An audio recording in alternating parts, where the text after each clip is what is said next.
கிறிஸ்துவுக்குள் மிகவும் பிரியமானவர்களே, உண்மை பொய் இது இரண்டும் எப்போதுமே ஒன்று போல காணப்படும். உண்மை என்னவென்று நாம் ஆராயவிட்டால் பொய்யை நம்பிவிடுவோம். இந்த உலகம் பல வேளைகளிலே உண்மையை காட்டிலும் பொய்யை அதிகமாக நேசித்து பற்றி கொள்கிற ஒரு உலகமாக இருக்கிறது.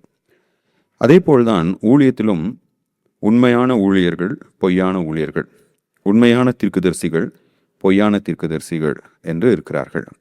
அவர்களை குறித்து எரேமியா 14:14 கர்த்தர் உரைக்கிறது என்னவென்றால், அப்பொழுது கர்த்தர் என்னை நோக்கி, தீர்க்கதரிசிகளின் நாமத்தை கொண்டு பொய்யாய் தீர்க்க தரிசனம் சொல்கிறார்கள்.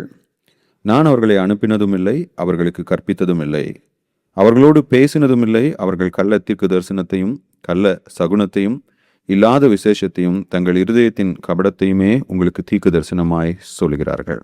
இவ்வதிகாரத்திலே எரேமியா கர்த்தரை நோக்கி, ஆண்டவரே, நாங்கள் உம்மை நோக்கி ஜெபிக்கிறோம், நீரே எங்கள் ஜெபங்களுக்கு பதில் கொடுப்பதில்லை.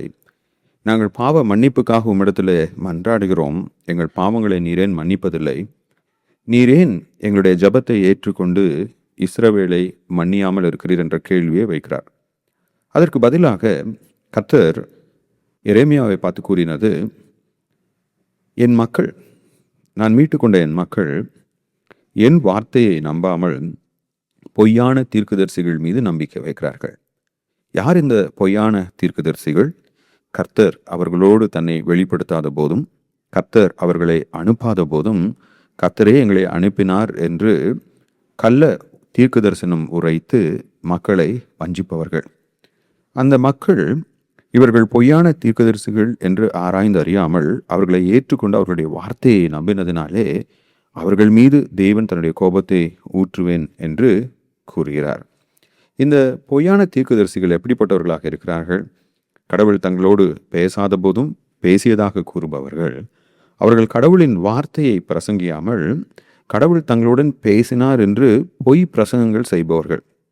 கடவுள் எனக்கு தோன்றி எனக்கு இதை சொன்னார் அப்படின்னு சொல்லி கடவுள் தோன்றாத போதும் கூட கடவுள் தோன்றியது போல பிரசங்கம் செய்பவர்கள். அவர்கள் கடவுளின் பெயரை சொல்லி மனிதர்களை ஏமாற்றுபவர்கள். ஒருவேளை இந்த மனிதர்கள் இந்த பொய்யான தீர்க்கதரிசிகள் யார் என்று வேதத்தில் ஆராய்ந்து அறியாமல் இருப்பதனாலே அவர்கள் மீது நம்பிக்கை வைத்து மோசம் போபவர்கள்.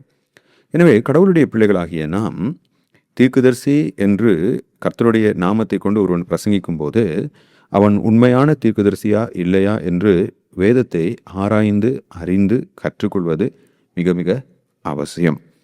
இன்றும் கூட எரேமியாவின் நாட்களைப் போல இந்த போலியான தீர்க்கதரிசிகளில் பலர் சபைகளிலே ஊடுருவி கர்த்தர் தங்களோடு பேசாத போதும் கர்த்தர் தன்னோடு பேசினார் என்றும், கர்த்தருடைய வார்த்தையை பிரசங்கியாமல் கர்த்தரோடு நான் நேரடியாக தொடர்பு கொண்டேன், கர்த்தர் இதை உங்களிடத்திலே சொல்லும்படியாக அனுப்பினார் என்றும் தங்கள் சொந்த கருத்துக்களை பேசுகிறவர்களாக இருக்கிறார்கள்.